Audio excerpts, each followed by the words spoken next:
let's do that before. Anyway, just to set the background, this young man, Neil Cripps, when I met him, he was a senior officer in a submarine, so he used to disappear off invading Russia or something. He probably was going to the nearest pub. And this is Mark Gudgeon, who works in Frimley and is the largest contributor to the robotic roll-out trial. Bill, it's really a great honour to be chairing this session. Somebody's got to pour the tea. Who's the youngest? Who's the youngest? You're the youngest. Yes, pour the tea. So Bill, just... What about inviting a lady to come and pour it? That we get into real trouble. I've been in Basingstoke for not quite half Bill's life, but a good part of Bill's life. I came to work as a registrar, like many a person, and finished up with a life sentence in Basingstoke. So that's been mine. I always say that Bill is the king of Basingstoke, and I'm like Prince Charles. I'll never be king, but there we are. He is king. I mean, Bill has taught us a lot about many things in life. Just for instance, he said, now, you should never do any DIY. People shouldn't be bothered with DIY. Because he said, the problem with DIY is it's all-encompassing. Tell us, Bill, how you got out of doing DIY in your own house. How did you get out doing Well, all the shelves fell down. But you must be remembering a story. The story was that Bill said, when you get asked to do DIY, when the first time you do it, cop it up completely, and you'll never get asked again. Well, that came naturally. Could you tell us, Bill, about, first of all, the name Bill? That's an interesting bit. Well, that's rather humiliating, because when I first arrived as a tiny baby, my grandfather immediately called me Little Willie. And I've spent most of my life trying to disprove this, but that How did you do surgery? How did you get it? Oh, yes. Well, yes, I do remember, because I think my mother decided I should do medicine. She made all the major decisions in our household, and it was either the Navy or medicine. And for some reason, it could have been a toss of a coin.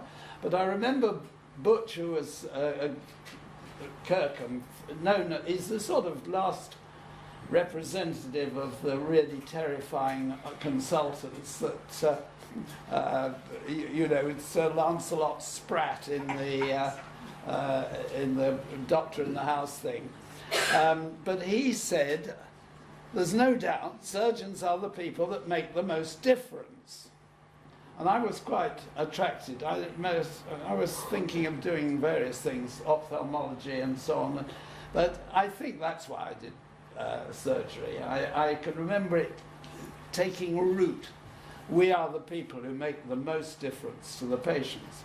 Perhaps actually getting into medicine at all, there was not just my mother who pushed me that way, but I do remember a female GP saying, doctors have the best lives because they are the people who get to know other people in the course of their work much better than any other group of people. So I think you have two good reasons. One for being a doctor, and that is, and I hope that when you become a surgeon you may make a lot of difference, but I hope you don't lose the knowledge of your patients that a doctor has a special privileged access to. I mean, in our case, we see them literally with their pants down, and they tell you things which they wouldn't tell other people. And I think that's a huge privilege. And I hope that the way we seem to computerize everything never lets you diminish in any way the importance of that patient-surgeon relationship, which is so special. And what about your training, Bill, in those days? Tell us about your training in London. Well, the Guy's was a really good place to be. I was at Cambridge for 3 years, and in those days we all had to scratch around and get into a London teaching hospital for the second half, because Addenbrooke's didn't really have clinical students. So I got into Guy's, and it was a very good bedside teaching atmosphere. One went on take-in for a week, and you lived in the hospital. A little team of dressers, we were called, and the senior registrar who did most of the emergency surgery, and we had to cook for the evening meal. Some of you, I think it's all gone, sadly, but we really felt we were a little team. And I remember John Lloyd Davis, who became a Salisbury consultant, saying to me after the first week, he said to me and to another person on our little team, said, "I think you'll enjoy your lives because you've really enjoyed this week." And I think he was right. I have enjoyed it terrifically. Now, how come you didn't get a job in London? You must have been a late developer.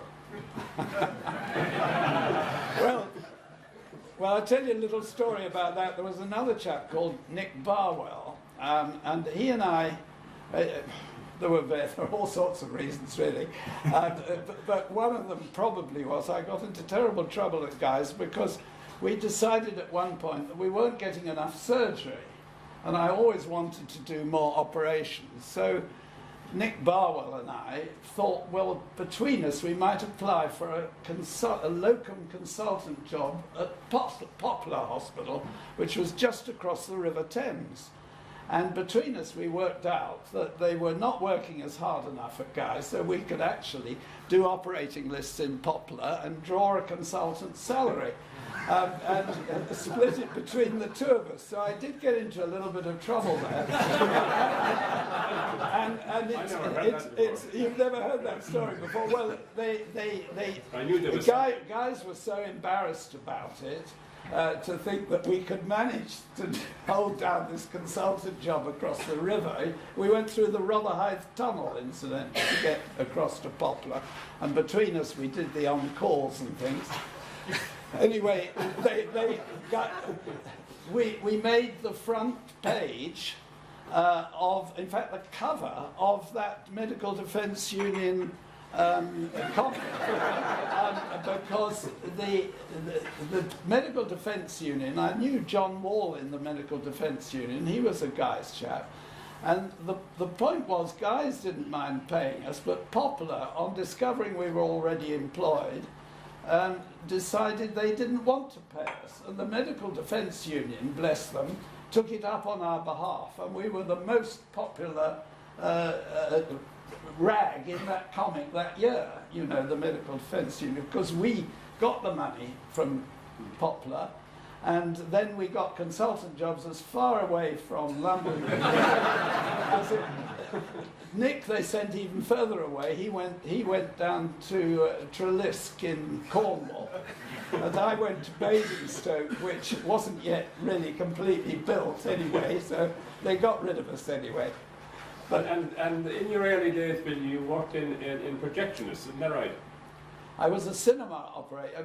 My father actually, he really gave up hope of me ever doing anything useful, because I used to work at the Granada Slough whenever I could get off from school, and I suppose it was sixth form school. I don't know how I ever did it, but I used to work at the Granada Slough, and my salary, I remember, was £2.15 a week. Can you imagine that? It would have been about 1950, well no, yes, 50 I suppose, yeah.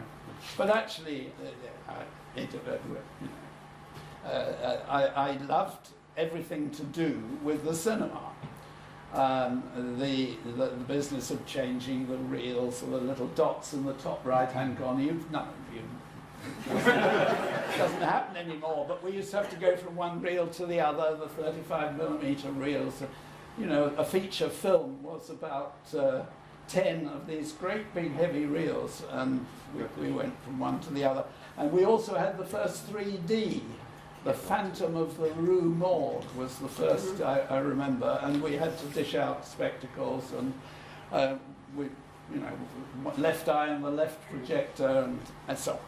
Anyway, but I've been fascinated by, and it's been important to me in surgery, because when I got the TME idea, we were talking about really close combat, aren't we? We're talking about getting into the right plane and staying in the right plane. So all this interest in cinema paid off later.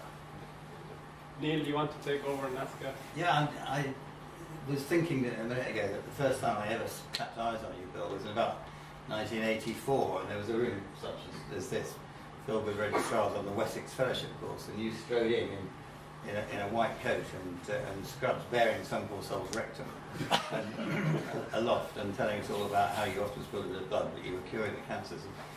Do you think that if you were on a similar crusade today, you could do what you did? I'm sure I couldn't, really. Basingstoke was a new hospital. I had probably one should pay credit to everybody. The theatre nurses were wonderful. There was a senior surgeon called Frank Tovey, and when I started talking about total mesorectal excision and embryology being the basis for perhaps finding a decent plane, he said, people who've only seen laparoscopic surgery, no idea what rectal excision used to be. The very first one I saw as a student at Guy's, I still remember the name of the surgeon, but I won't tell you, the patient bled to death on the table. And it's not surprising because the hand went down and there was a big wrench, and I think it was quite clear that this was not an adequate approach to something where all the nerve, we knew all the pelvic autonomic nerves and so on were there, apart from anything else, and this dreadful amount of bleeding one used to get. I remember people doing 3 rectal cancers in a morning, and the moment I started to do TME, I was taking the whole morning. I think if you tried to do that now in a district... The whole morning to arrive in the collectory now, so... Well, you can make it last all day easily. I'm well aware of all that, but certainly how many 3... rectal cancers would be in Basingstoke in those days, Bill? I mean, there were Well, I went through a very difficult time early on, and I was just going to tell you the story about Frank Tubby, because I started telling you, and he said, "Can I come and watch you? You show me what you're wittering on about." And he stood behind me. He was president of the Ileostomy Association at that time. He stood behind me and he looked, and here was me fiddling around with good old Gallagher scissors, but I was trying to stay in the right plane, and I was trying to keep it dry. Afterwards he said, "I think you might have something quite important there." And he said, "I will stop doing rectal cancer and send them all to you." And considering that was one of his prime interests, that was the most generous thing. He was very keen on his surgery too. So that was the most generous thing. And it is, of course, one of the problems. Not enough. 20 a year, perhaps. Yeah. And then as I started to write papers about it, it would go up a bit because I was sent cases from nearby cities. Salisbury sent me several, and so on. When you were appointed, obviously, as a general surgeon, you would do prostatectomy and aortic aneurysms and the whole lot. And how hard was it for you to say, "No, I want to be a specialist rectal surgeon"? Well, it was quite hard because I loved doing surgery. I really enjoyed everything. And I had a boss in Guy's, a fellow called Guy Blackburn, he's sort of famous because he was one of the 2 surgeons that ruined the Prime Minister's bile duct around the time of Suez, Anthony Eden bile duct. Anyway, he was a Guy's surgeon, and he used to say about all operations, "Take it up or give it up." I think as you start taking up rectal cancer, you have to start giving up other things. And I did that very reluctantly because I thought I was a bit of a dab hand at aortic aneurysms, for instance. Tell us the story of the last aortic aneurysm. Yeah, well, this is a painful story for me, but I shall never forget. I can still see the face of the widow of a man whose cold aneurysm I had done, and I justified to myself going on doing cold aneurysms. There was only one vascular surgeon in Wessex at the time, I think, and that was Webster, John Webster, yeah.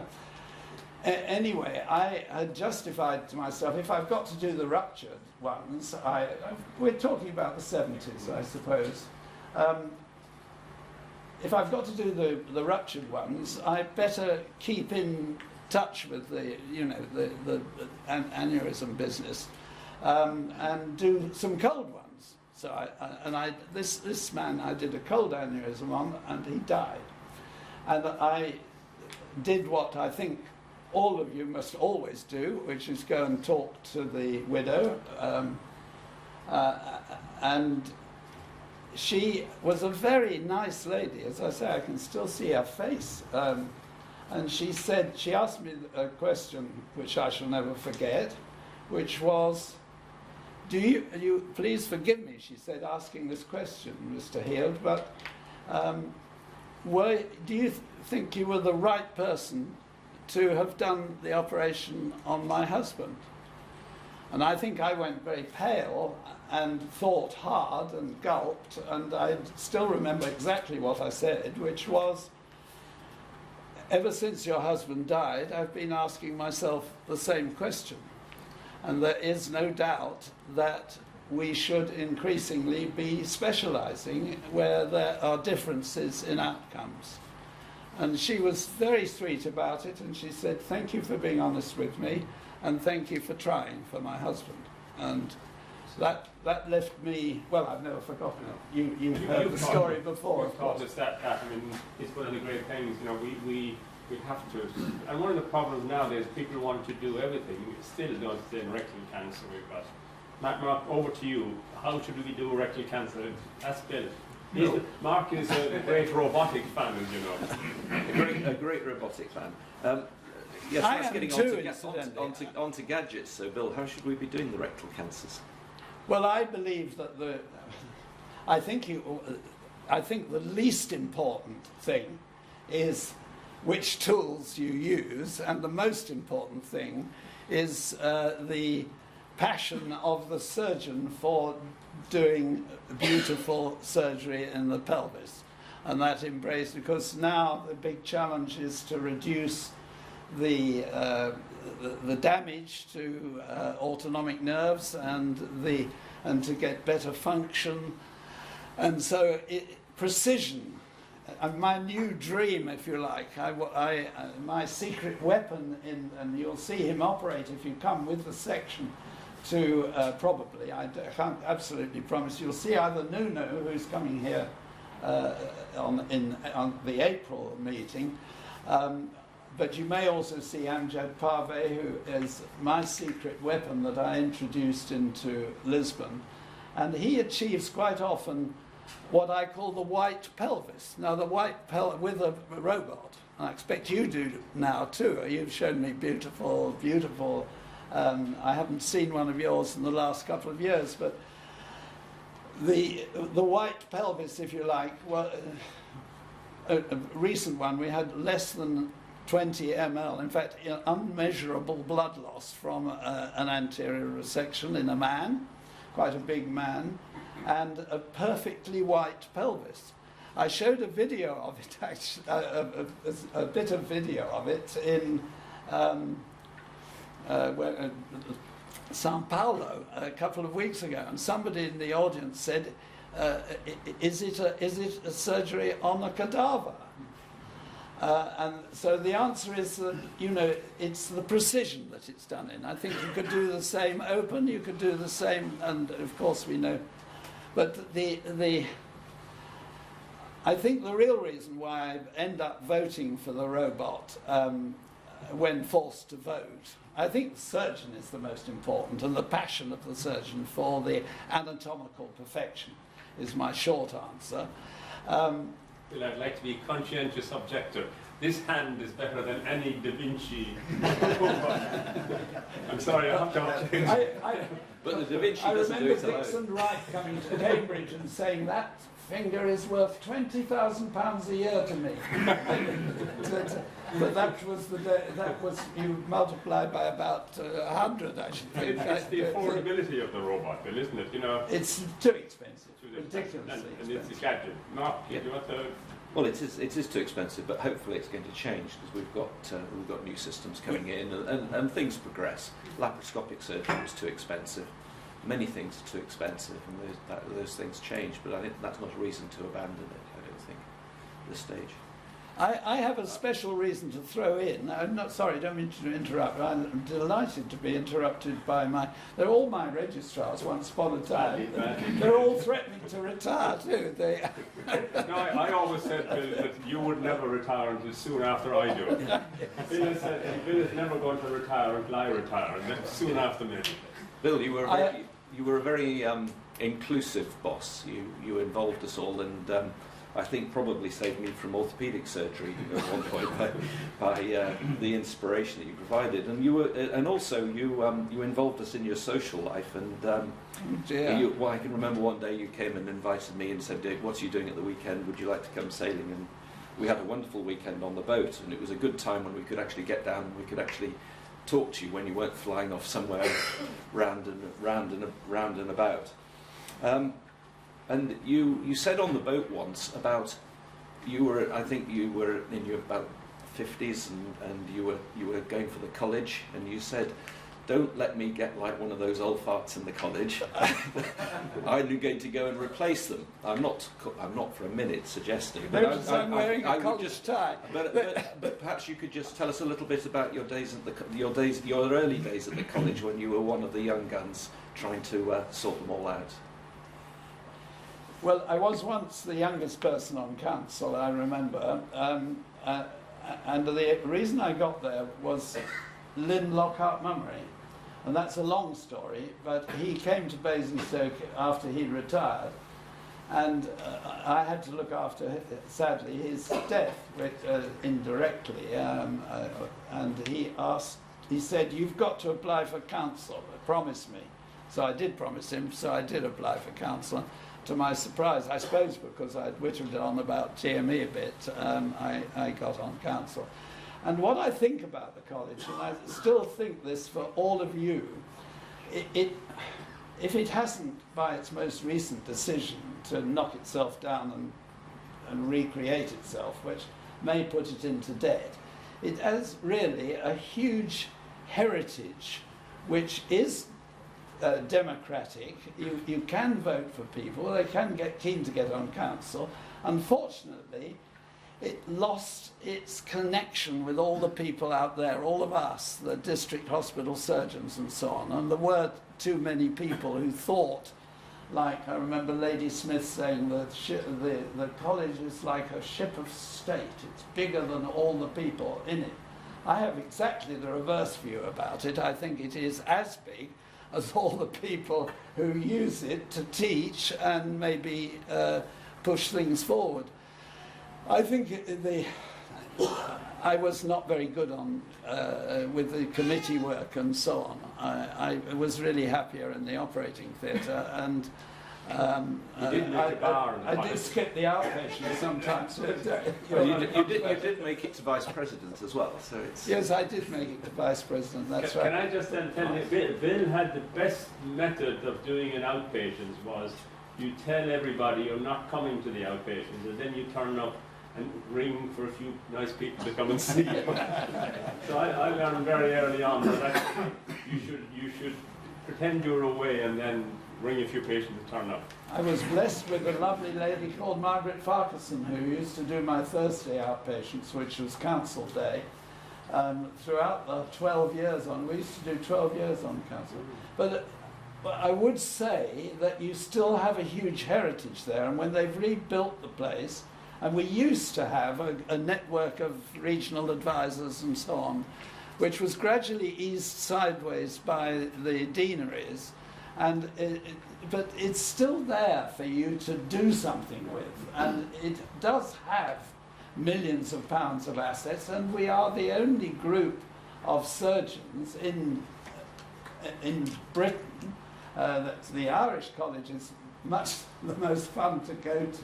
I'm terribly proud. both I honorary nearly fellows. put my Irish college You haven't title. told them we're both honorary fellows of the Irish College. I had the loveliest day. Included going to Lansdowne Road for a rugby match with my wife and To see the Irish beat the Welsh. To see the Irish beat the Welsh, exactly so.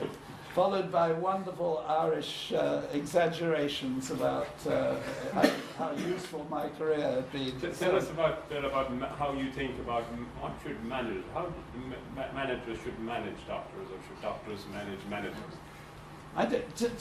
But on managers, the most recent piece of information I've had is that we have just under 200,000 beds in the National Health Service, 199,000 and something, and just over 200,000 managers. Is this true or false? Possibly. I've been told that this is true. We haven't got enough managers. I do.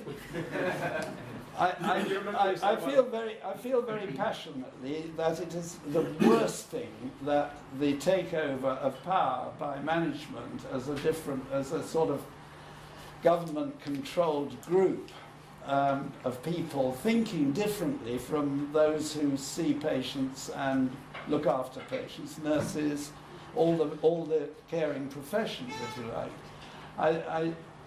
You told me once about about telling managers holidays and that sort of thing. Tell us about that. Oh yes, yes.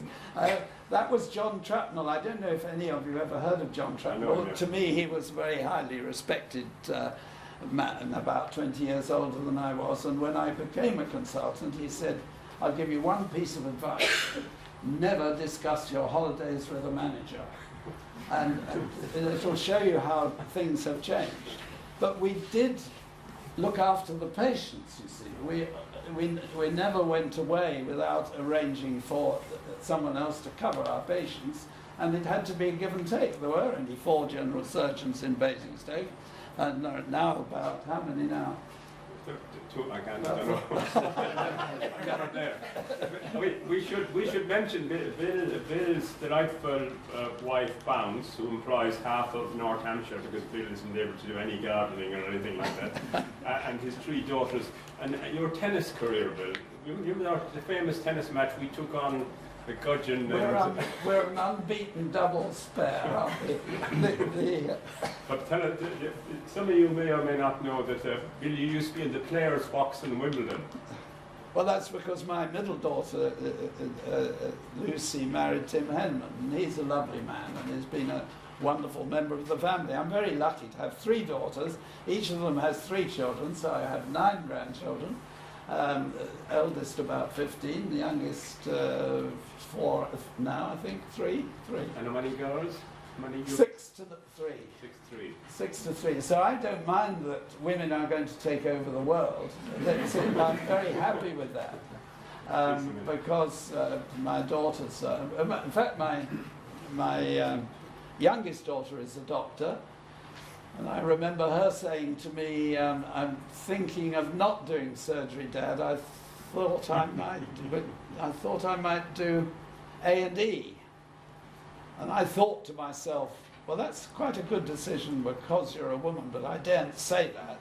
But then she said, because I'm a woman, and she does have 3 young children, and she's working half-time at Frimley as a A&E doctor, and is, I think a very good doctor. I'm very proud of her. Well, how hard would it be for you to pick a highlight of your career for 50 years, I suppose? How hard would you have to think? Well, the highlight of my career is a multiplicity of people like you lot. I have to say, it's the registrars that I have so enjoyed over the years. The very fact that you 3 have come and sit up here and put me through the final judgment, as it were. We think we give you a thumbs up, probably. And Phil too, all former registrars. I'm hugely proud that they're still friends, and together, I think the whole TME thing. How many cases have you and I done together? A lot. And just for anybody in the audience, Yeah. all of this bit. Yeah, so the unsigned copies of the rare ones. Maybe we can give one to the as a prize. Yes. So we'd better. Any last questions or comments, Mark? Or No, it's been a fantastic experience. So thank you. I mean, for me, I think that the thing that you taught me and all of us was the generosity of spirit through which you practiced, and your tellings off were few and far between, but when they were the most minor things you could imagine, which of course was counterpoised by one of your colleagues. But You're meaning my former. yes. But it was just so gentle, and well, thank you from me and from all of us. Yeah. I mean, one should, I suppose, end on what TME was about. Was only cut what you can see, and that's still really the challenge, isn't it? With the deep pelvis, you must use sharp dissection, direct vision, and of course. There's one thing about that I didn't get in that I shouldn't end on really, because it's a minor thing, and that is the robot. To me, perhaps the argument for the future is it's the only way you can digitalize the whole process, so that computer surgery maybe will come. I think wholly plain surgery probably could be done within 10 or 20 years by a computer, but the only direction. The only thing that can take it in that direction is the robot, because every movement can become a number, and so you could imagine that whereas I sit and watch Mark or Amjad or Nuno, and I'm looking at a screen and they're actually using their hands, I can imagine that in 10 years' time actually they will be sitting looking at the screen and just ticking off a little computer that's doing the hand stuff. I don't know, but the way forward is precision anyway. Image-guided robotic surgery, though. Image-guided robotic. Yes. I think we should finish there. I could go on for the whole afternoon, you know that.